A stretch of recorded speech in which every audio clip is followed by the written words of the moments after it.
할렐루야. 주님께 박수 한번 하시겠습니다.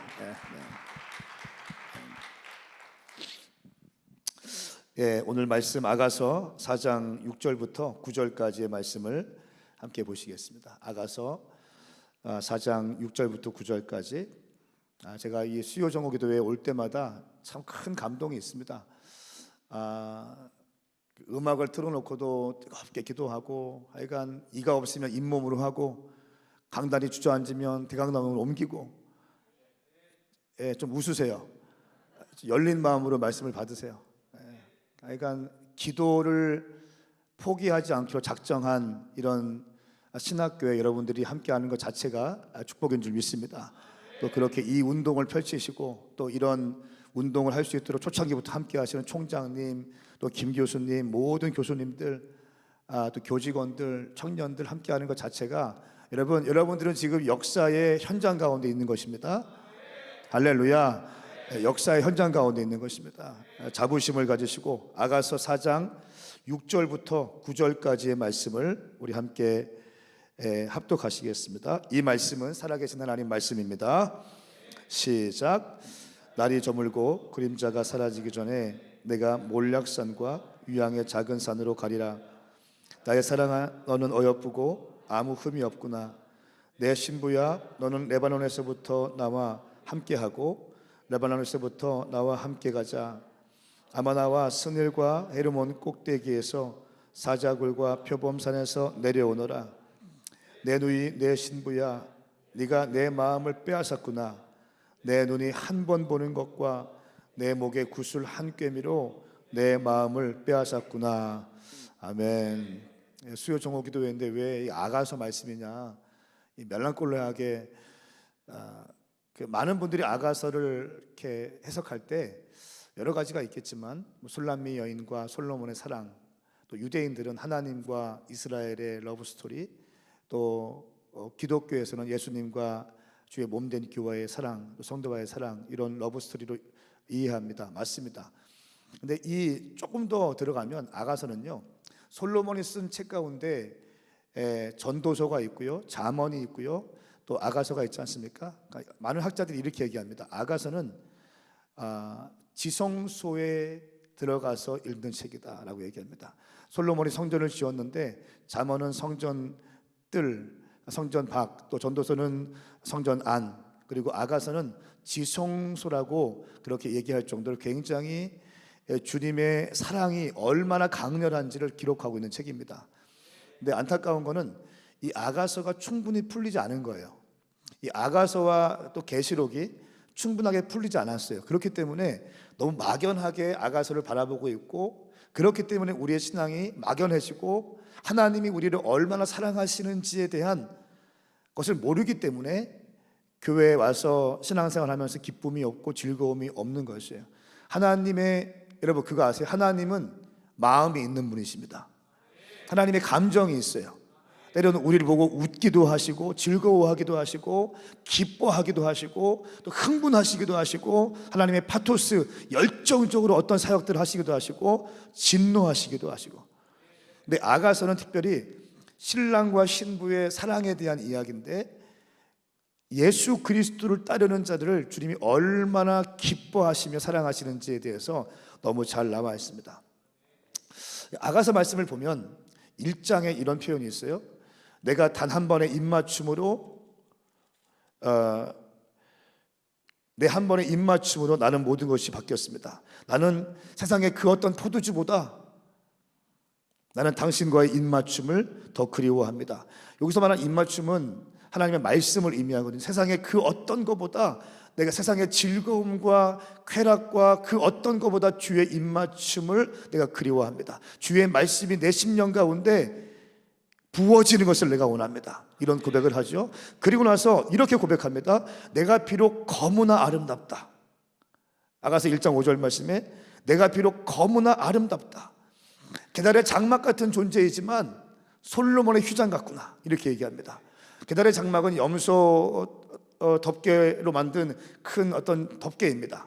그러니까 햇빛이 임하고 그러면 이게 투박해지고 찔리기도 하고 볼품 없게 됩니다. 내 인생이, 내 삶이 상처가 있고 또 내 겉모습이 그렇게 아름답지 못한다 할지라도 솔로몬의 휘장과 같이 보시는 하나님 아버지의 마음을 술람미 여인은 알고 있는 거예요. 어떻게 가능한가?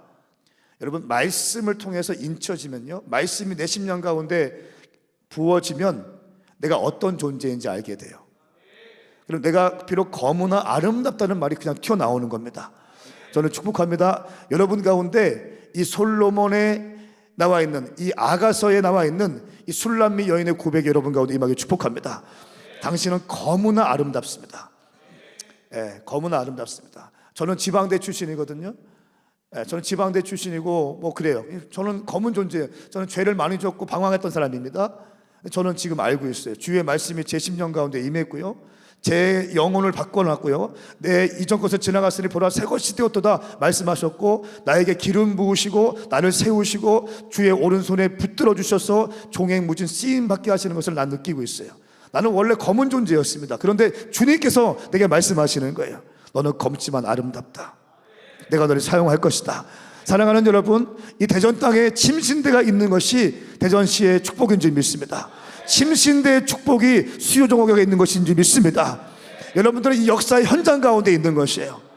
내 학벌과 내 직업과 내 경험과 내 과거의 어떠함이 중요한 것이 아니라 주님께서 당신을 바라보실 때 당신은 검지만 아름다운 존재라고 말씀하십니다. 솔로몬의 휘장과 같다고 말씀하십니다. 아가서를 제가 조금 더 말씀드리면, 주님의 친밀감 가운데 빠져 있어요. 그런데 이 주님께서 항상 왕의 침소에서 왼팔로 내 머리를 받치시고 오른손으로 내 몸을 감싸 안으세요. 그러니까 이 술람미 여인이 이 사랑에 빠져가지고 지금 취해 있는 겁니다. 그런데 예수 그리스도의 모습은 단순히 임재뿐만 아니라 들판에서 암사슴과 암노루처럼 막 뛰어다니면서 동산을 정복하고 도시를 정복하시는, 사역하시는 예수님의 모습이 또 등장해요. 그냥 임재가 아니라 사역하시는 예수님이에요. 열방을 통치하시고 다스리고 정복하시고 영혼 구원하시는 예수님의 모습이 이제 1장 하반절 또 2장 3장에 넘어가요. 그러면서 왕의 침소에서 은밀하게 주님과의 로맨스를 즐기고 있는 술람미 여인에게 주님이 다가오십니다. 창문으로 다가오시는데 그 표현을 보니까 무례하게 우리에게 오시지 않습니다. 마치 멧돼지와 같이 막 집을 막 밀고 들어오면서 나하고 함께 사역하러 가자 이렇게 하지 않으십니다. 말씀을 가만히 읽어보시면요, 우리가 놀라지 않게 나를 존중하시면서, 나를 존중하시고 내 마음을 살피시면서 아주 부드럽고 섬세하게 말씀하세요. 이제 나와 함께 일어나 가자. 일어나 사역하자. 근데 이 술람미 여인은 어떻게 합니까? 내가 주님을 사랑하지 않는 건 아니, 내가 주님을 사랑해요. 내가 주님을 너무너무 그리워하고 너무너무 좋아요. 그런데 나는 아직 준비는 안 됐어요. 내가 당신을 따라가지는 않지만 그렇다고 사랑하지 않는 것도 아니에요. 난 사랑해요. 그런데 난 아직 준비가 안 되어 있어요. 주님 혼자 다녀오세요. 내가 이 자리에 지키고 있을게요. 다시 오세요. 다시 오셔서 다시 주님과의 친밀함을 난 누릴 거예요. 주의 임재와 주의 그 달콤한 사랑을 내가 누릴 거예요. 내가 여기에 지키고 있을게요. 무슨 말입니까? 여러분, 많은 크리스찬들이요, 내 중심의 신앙생활을 합니다. 내 중심. 기도도 내 중심으로 합니다. 내 문제, 내 상황들, 내 입장들. 그러니까 신앙의 아가서는 이 미성숙했던 술람미 여인이 하나님과의 깊은 성숙한 사랑으로 나아가서 완전한 연합까지 나가는 것을 말씀하고 있거든요. 처음에 미성숙할 때는 내 중심으로 있습니다. 임재만 즐기려고 해요. 주의 달콤한 사랑과 주의 아름다움을 누리면서 예배만 하고 그냥 이렇게, 주님. 근데 어느 때가 되면 이제는 사역해야 될 때가 있거든요. 주님이 나를 콜링할 때가 있거든요. 근데 미성숙한 사람들은 나는 왜 일어나지 못할까요? 말씀을 가만히 보시면 담장 담장을 건너가지 못해요. 담장 밖에서 사역하시는 예수님의 모습을 보고만 있고 담장 밖을 건너가지 못합니다. 왜 그럴까요? 한 가지예요. 안정감이 흔들리기 때문에 그렇습니다. 안정감이라는 것은 굉장히 좀 중요하게 여겨지는 거잖아요. 그러니까 우리가 교회를 개척할 때도 개척을 두려워하는 이유는 뭡니까? 내가 그동안 갖고 있던 재정들 다 쏟아 부어야 되고, 그러면 우리 애들이 있고 우리 와이프가 있는데 어떻게 먹고 살 것인가에 대한 안정감에 대한 문제가 흔들리기 때문에 주님 말씀하시고 주님이 하시는데 선뜻 달려가지 못하는 거예요. 야, 너 헌금 좀 얼마 해라. 주님 분명히 말씀하셨어요. 근데 왜 쉽게 못합니까? 안정감이 흔들리거든요. 야, 너 어떤 사역 좀 더 했으면 좋겠어. 예, 주님 하겠습니다 하면 좋은데 왜 쉽게 하지 못합니까? 내 안정감이 흔들리거든요. 이거 없으면 큰일 날 것 같거든.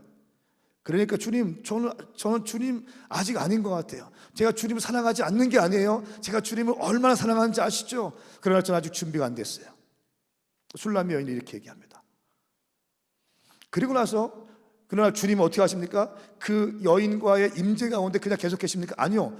주님은 주님의 사명 완수를 위해서 또 나가세요. 사역하러 가세요. 근데 말씀 보니까 술람미 여인이 이제 주님이 더 이상 여인에게 다가오지 않으세요.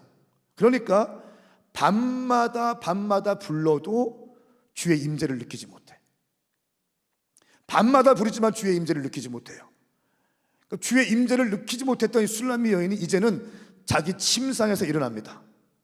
그렇게 일어나서 나와 함께 가자고 얘기했지만 꿈쩍하지 않았던 술람미 여인이 예수님의 임재를 느껴지지 않자 이제 침상에서 일어나서 길거리로 가고 광장까지 가기 시작합니다. 이 길거리와 광장은요, 사람들이 많은 곳이고요, 사역하는 것을 의미합니다. 이제 사역의 현장으로 막 뛰어가기 시작합니다. 왜 그럴까요? 하나님의 입맞춤을 경험한 사람들은 그 입맞춤에 매료돼서 그 입맞춤 없이, 하나님의 임재 없이 살 수 없는 인생이 됩니다. 왕의 침소에 들어가서 하나님과의 로맨스를 즐기고 임재 가운데 들어갔던 사람은요, 하나님의 임재 없이는 살 수 없습니다. 근데 오늘날 문제는 뭐냐면 이런 임재와 친밀함 없이 얼마든지 사역할 수 있고 얼마든지 설교할 수 있고 얼마든지 프로젝트를 할 수 있다는 게 문제인 거예요. 어쨌든 술람미 여인은 이제 주의 임재를 다시 회복하기 위해서, 주님을 만나기 위해서 그 방을 뛰어넘어서 길거리로 달려가고 광장으로 달려갑니다. 그리고 기어이 주님을 만나요. 그리고 나서 이 술람 여인이 어떻게 한 줄 아세요? 이 주님과 함께 이 솔로몬을 잡고 어디로 가는 줄 아세요? 어머니의 집으로 가요. 여기서 말하는 것은 어머니라는 것은 교회를 의미합니다. 이전까지는 이 내 주님을, 내 사랑하는 주님을 내가 독점하고 싶었어요. 사랑을 독점하고 싶었고 누구에게도 나눠주고 싶지 않았어요. 그냥 내 혼자 말씀 보고 내 혼자 기도하고 뭐 티칭도 받지 않고 교회 사역자들의 권면도 받지 아니하고 주님 말씀하여 주십시오, 내가 하겠습니다, 뭐 이렇게만 해. 근데 이 술람미 여인이 성숙해지기 시작합니다. 그리고 교회 공동체 안에서 함께 주님과의 사랑을 경험하기 시작합니다. 좀 은혜가 되고 있나요? 최대한 쉽게 하려고 좀 노력하고 있습니다. 아가서 말씀을 쭉 보시면 무슨 말씀인지 이해가 될 거예요. 그러던 중에 오늘 읽었던 이 본문 말씀은요, 어느 때가 되니까 술람미 여인이 그렇게 나와 함께 가자고 요청해도 움직이지 않았는데 술람미 여인이 드디어 고백하기 시작하는 겁니다. 자, 4장 6절 말씀에 날이 저물고 그림자가 사라지기 전에 내가 모략산과 유향의 작은 산으로 가리라 말해요. 날이 저물고 그림자가 사라지기 전에는 더 이상 시간이 지나가기 전에, 더 이상 내가 내 20대가 지나가기 전에, 내 30대가 지나기 전에, 내 40대가 지나기 전에, 내가 마음껏 주님의 일을 할 수 없을 때가 되기 전에 내가 모략의 산과 유향의 언덕으로 건너가겠습니다 라는 고백이고요. 모략의 산은, 성경에서 모략은 예수님의 십자가를 상징하고요, 순교적 헌신을 상징합니다. 그전에는 모략의 산을 걷는다는 것은 희생해야 되는 것이고 헌신해야 되는 것이고, 이 헌신은 내 안전지대를 흔드는 것이어야 됐어요. 그렇기 때문에 움직이지 못했던 거예요. 그런데 이 술람미 여인이 다시 주님을 만나고 주의 사랑을 경험한 다음에는 자발적으로 먼저 고백합니다. 내가 날이 저물고 그림자가 사라지기 전에 모략산과 유향의 작은 언덕으로 가겠습니다. 한마디로 말하면 내가 십자가의 길로 가겠습니다. 내 성공과 내 야망과 내 것을 추구하는 삶에서 내가 예수 그리스도의 길을 쫓는 십자가의 길을 걸어가겠습니다. 그리고 유향의 작은 산으로 가겠습니다. 유향은 중보적 예배의 삶을 의미합니다. 일주일에 한 번씩만 2시간 예배 드리는 것이 아니라 매일매일이 주님과 나와의 로맨스고, 그것이 중보적 예배의 삶인 거예요. 매일이 중보적 예배의 삶인 거예요. 길을 걸어갈 때도 주님과 대화하고, 말씀을 손에 띄지 아니하고, 어떤 일을 했을 때, 어떤 일을 결정할 때 말씀의 가치관에 의해서 결정하고 하는 거예요. 할렐루야. 술람미 여인이 결정합니다. 모략의 산과 유향의 언덕을 가겠습니다. 그때 솔로몬이 술람미 여인에게 이렇게 합니다. 8절 말씀, 7절 말씀, 8절 말씀 시작. 나의 사랑, 너는 어여쁘고 아무 흠이 없구나. 내 신부야, 너는 레바논에서부터 나와 함께 가고 레바논에서부터 나와 함께 가자. 아마나와 스넬과 헤르몬 꼭대기에서 사자굴과 표범산에서 내려오너라. 아멘.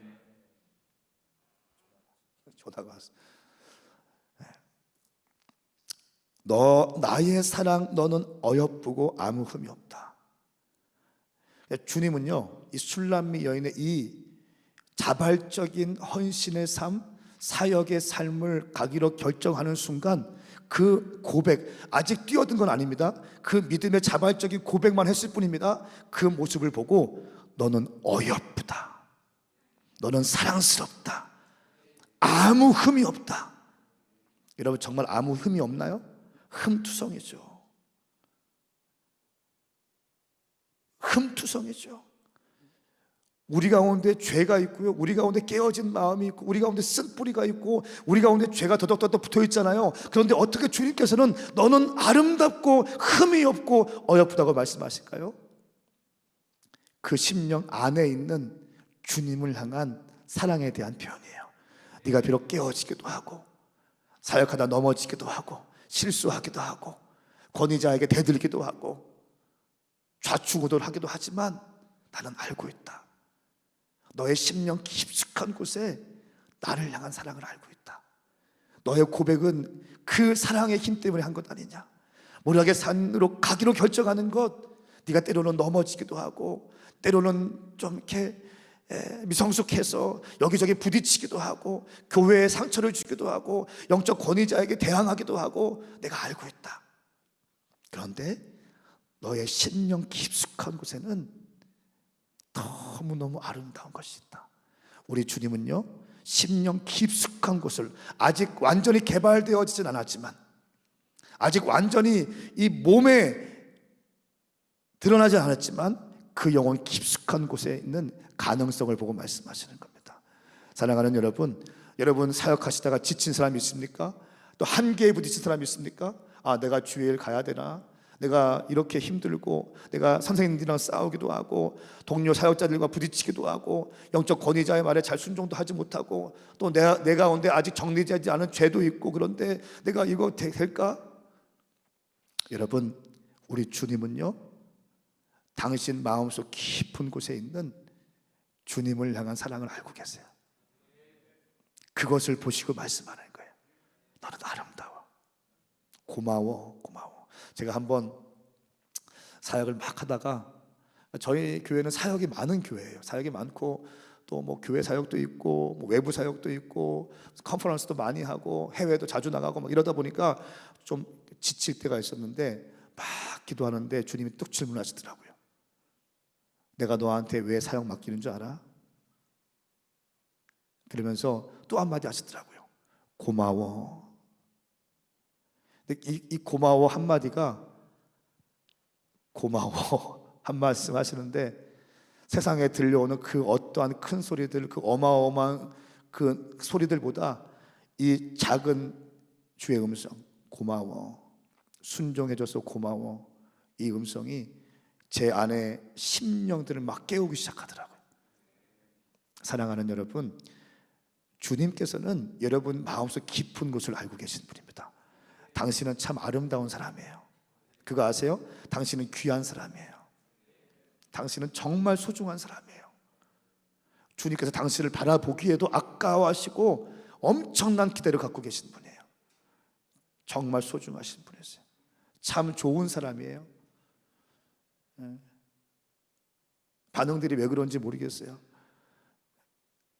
당신은 참 좋은 사람입니다. 유튜브로 함께 하시는 분들 계시죠? 당신은 참 좋은 사람이에요. 사랑받기에 합당한 사람이에요. 그러면서 주님이 8절 말씀에 놀라운 말씀을 하십니다. 8절 말씀, 내 신부야 너는 레바논에서부터 나와 함께하고 나와 함께 가자. 9절 말씀에 내 누이 내 신부야 네가 내 마음을 빼앗았구나.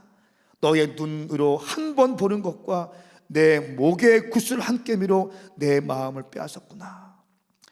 내 신부야 라고 말씀하십니다. 내 신부야. 신부의 영성이라는 게 있는데, 그러니까 우리가 많이 얘기해, 나는 주의 신부입니다. 나는 주의 아름다운 신부예요. 로맨스, 사랑, 친밀함 이렇게 많이 얘기해요. 진짜 신부의 영성이 뭔지 아세요? 모략의 산을 올라가기로 결정할 때부터 솔로몬은 신부라고 부릅니다. 성경의 신부가 이 장면에 처음 등장해요. 성경을 연구하는 방식 가운데 첫 언급의 원리가 있는데, 신부는 이 술람미 여인이 모략의 산을 건너가기로 결정할 때부터 신부라고 부르는 거예요. 신부는 십자가를 지는 사람이에요. 신부는 좁은 길을 걷는 사람이에요. 때로는 넘어지기도 하고, 때로는 억울하기도 하고, 때로는 아프기도 하지만 주님께서 내게 주신 부르심 기억하고 모략의 산을 넘어가고 유황의 언덕을 달려가는 그대들이 주의 신부인 줄 믿습니다. 이렇게 이 어려운 상황 가운데 기도하는 이 침신대가 신부의 신학교인 줄 믿습니다. 신부적인 신학교인 줄 믿습니다. 주님이 가장 기뻐하시고 주님이 행복해하시고, 제 영이 지금 느껴요. 주님이 이 침신대를 바라볼 때 너무 기뻐하심을 느껴요. 이 수요종호 기도회를 바라보실 때 너무 기뻐하시는 걸 느낍니다. 저는 당신 가운데 더욱더 주님만을 향하는 놀라운 사랑이 임할 것을 선포합니다. 한 가지 말씀을 드리고 싶은데, 말씀을 드릴까요? 그냥 바로 기도할까요? 1분 내에 딱 말씀드리고 기도합시다. 왜냐면 어마어마한 사실을 알려드릴게요. 어제 서울에 가서 강남에서 한 분을 만났습니다. 그분은 42살에 예수님을 처음 만났어요. 그리고 47살에 교회를 개척했어요. 44살까지는 사업했던 사람이고, 근데 42살에 예수님을 만났어요. 47살에 교회를 개척했어요. 그분은 지금 나이가 86세이십니다. 그분은 10명 함께 개척 멤버 모아놓고 이렇게 얘기했어요. 나는 선교적인 교회를 하고 싶은데 재정들을 선교지로 보내고 싶다. 거기에 동의하지 않는 사람들은 LA에 수많은 교회가 있으니까 거기로 가십시오. 그리고 그렇게 선포하고 선교적인 교회를 꿈꾸고 교회를 시작했습니다. 47살에. 그리고 교회 전 세계에 8,000개의 교회를 개척하자, 이런 비전이 있었대요. 왜 안 놀랍니까? 8,000개의 교회를 개척하자. 놀라운 사실은 지금 13,000개의 교회가 개척되어졌고, 더 이상 교회 카운트하는 게 무의미한 교회가 되었어요. 기네스북에 가장 많은 단일 교회로서 가장 많은 교회를 개척한 교회가 이 교회예요. 그리고 두 번째, 세 번째가 교회 개척한 거를 합친 것보다 월등하게 교회를 많이 개척한 교회예요. LA 은혜 한인 교회 김광신 목사님. 전 세계 18개의 국가에 신학교가 있습니다. 지금 13,000개의 교회가 개척됐습니다. 질문했어요. 어떻게 그런 일이 가능합니까, 목사님? 기도하세요. 어떻게 선교할 수 있습니까? 기도하세요. 저희는 전 세계 1,000개의 대학교 앞에 교회를 개척하는 것이 우리의 비전인데, 너무 죄송하더라고요, 주님께. 기도하세요. 기도하세요. 우리 기도하십시다. 두 손 번쩍 들고 함께 좀 기도합시다. 주님, 이 자리에 모략의 산을 건너가기로 결정한 사람들이 있습니다. 주님 이끄시는 곳에 달려가기로 결정한 사람들이 있습니다. 이 침신대가 주님을 사랑하는 신부들로 가득 찬 학교입니다. 주님, 우리를 사용하여 주시옵소서. 우리 가운데 기도의 영을 더 부어주시옵소서. 끝까지 치고 나가게 하여 주시옵소서. 우리의 안정감이 흔들린다 할지라도 예수 그리스도의 사랑으로 인하여 돌파하게 하여 주시옵소서. 주의 이름 삼창 부르며 기도합니다. 주여, 주여.